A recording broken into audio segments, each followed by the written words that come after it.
मला वाटतं CJPचं जे आंदोलन सुरू होतं आहे ते काही विशिष्ट मागण्यापुरतं होतं. श्री वांगचूक यांच्या उपोषणाला पाठिंबा देण्यासाठी ते होतं. सरकारसुद्धा त्या मागण्यासंदर्भात त्यांनी सुद्धा चर्चेची भूमिका घेतली. स्वतः ज्येष्ठ मंत्री चर्चेला गेलेत. पण दुसऱ्या बाजूला राजकीय पोळ्या भाजण्याचं काम जे सुरू झालेलं आहे, म्हणजे काँग्रेस असेल या आता तुम्ही जो ठाकरे बंधूंचा उल्लेख करताय, मला वाटतं हे मुळातच या आंदोलनाचा मूळ हेतू जो आहे तो आता बाजूला राहिला. विद्यार्थ्यांच्या ज्या मागण्या होत्या किंवा त्या संदर्भात सरकार निश्चितपणे सकारात्मक आहे, विचार करत आहे. परंतु राजकीय लोकांनी त्याच्यामध्ये घुसखोरी करून आपल्या स्वतःच्या तुंबड्या भाजायचा, पोळ्या भाजण्याचा प्रयत्न सुरू केलेला आहे. मला वाटतं आता ज्यांनी जनाधार गमावलेले आहेत त्यात कोणत्या ना कोणता आधार शोधू राहिलेत आणि त्यांनी या विद्यार्थी आंदोलनाचा आधार घेतलेला आहे.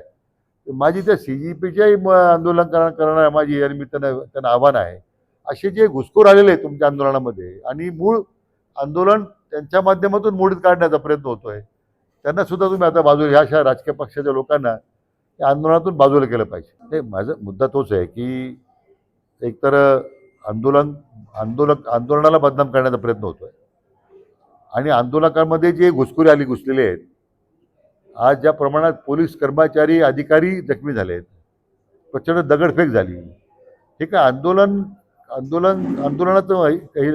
आंदोलनाचं लक्ष नाही आहे.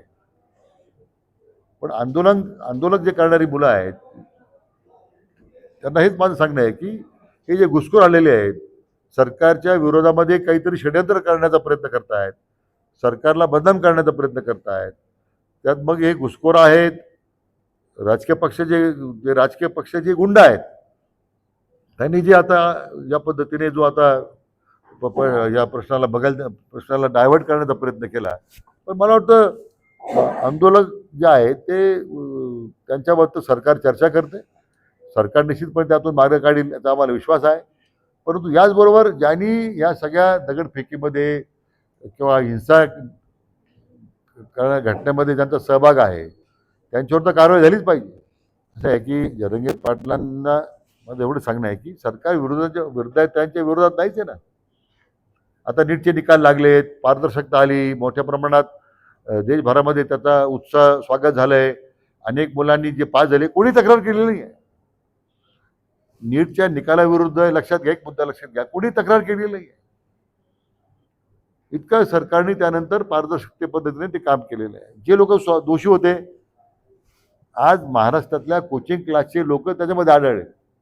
राजकीय पक्षाचे लोक नव्हते, कोणी कोचिंग क्लासचे लोक त्याच्यामध्ये आढळले की त्यांनी हे पद्धतीने ज्या पद्धतीने नीटच्या परीक्षेसंदर्भात त्यांनी जो गोंधळ घातला त्याला सत्ता पक्षाच्या कोणी त्याला पाठिंबा दिला नव्हता. आता त्यामध्ये चौकशी करण्याच्या सूचना सरकारने दिल्या आहेत. CBI इन्क्वायरी सुरू आहे, CBIने प्रचंड प्रमाणात अटक केलेले लोकांना अटक केली, कारवाई सुरू आहे. मला वाटतं याच्यामध्ये तीच अपेक्षा श्री वांगचूक यांनी व्यक्त केलेली आहे की भविष्य काळामध्ये ही व्यवस्था पारदर्शक राहील. विद्यार्थ्यांच्यावर काही गुन्हे दाखल झाले असतील तर ते गुन्हे दाखल करू नये, त्यांच्या मागण्याची हे रिसर आहे. पण जरांगे पाटलांना त्यांना मी विनंती करणार आहे की विद्यार्थी विरोधी कोणीच नाही ना. उलट विद्यार्थ्यांचं आंदोलन मोडीत काढण्यासाठी जे वेगळ्या राजकीय पक्षाचे लोक त्यात घुसलेले आहेत त्यांचा तुम्ही बंदोबस्त करा. पहिल्यांदा विद्यार्थ्यांच्या आंदोलनाच्या मागण्यावरती सरकार चर्चा करतच आज. असे माझं तेच म्हणणं होतं ना की ही घटना पहिल्यांदा नाही आहे.